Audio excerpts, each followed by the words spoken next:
少少難度嘅牛花生味豆雞腳湯。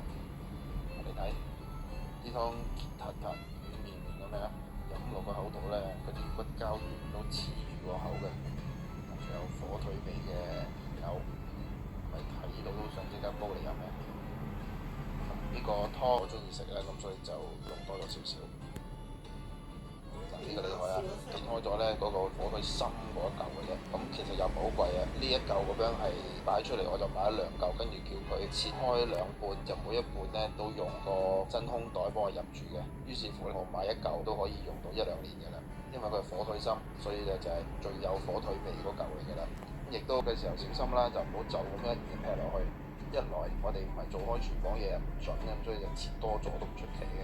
二來呢，你一劈落去呢，嗰啲指甲啊彈到四圍都係，咁啊陣間唔知去邊度揾翻㗎啦。咁所以呢，就好似我咁，咁啊每一隻呢，就揾隻手幫手就拍一拍佢，咪好就甩。咁我哋呢度預備嘅幾片薑，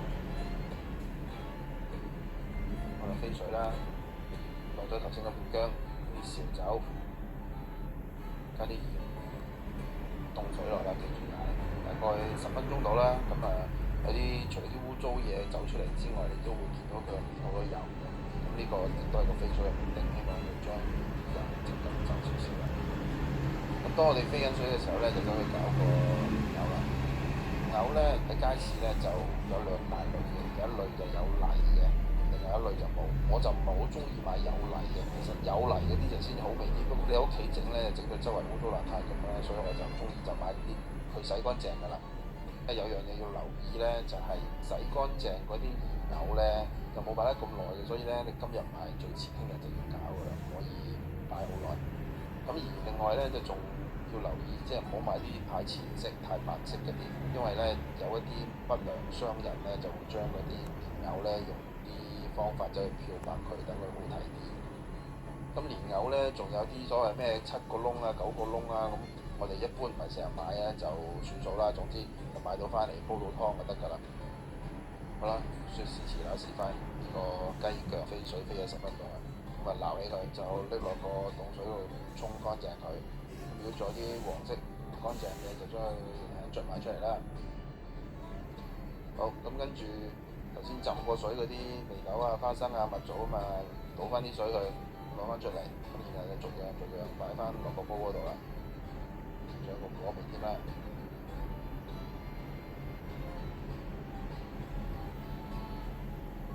唔好忘記嗰個金華火腿啦。另外我哋加多片薑。好啦，咁跟住水滾嘅時候呢，就先撩翻鬆佢啦。咁然後呢，你又發覺呢，慢慢煲嘅時候呢，個面呢有堆膠咁樣嘅泡。同平時啲泡有少少唔同嘅，呢個就好膠嘅，主要就係嗰個雞腳積翻嘅污糟嘢飄埋出嚟啦。咁你就煲佢一陣，燜佢幾次，務求將嗰啲污糟嘢就燜清為止。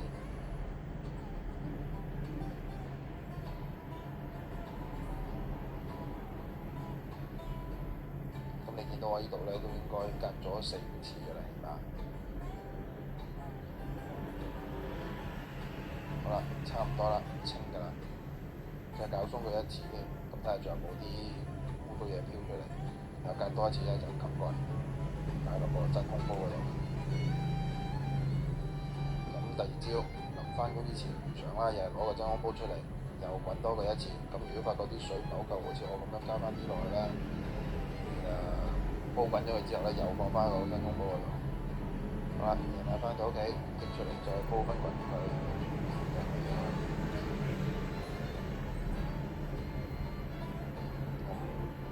湯呢，因為有豐富嘅骨膠原，又養顏補血、健筋骨咁樣啦，去濕降疲勞，成日飲呢都十分之適合啦。由於呢個湯有雞腳，所以呢個湯呢個湯渣十分之適合我哋做多一味餸。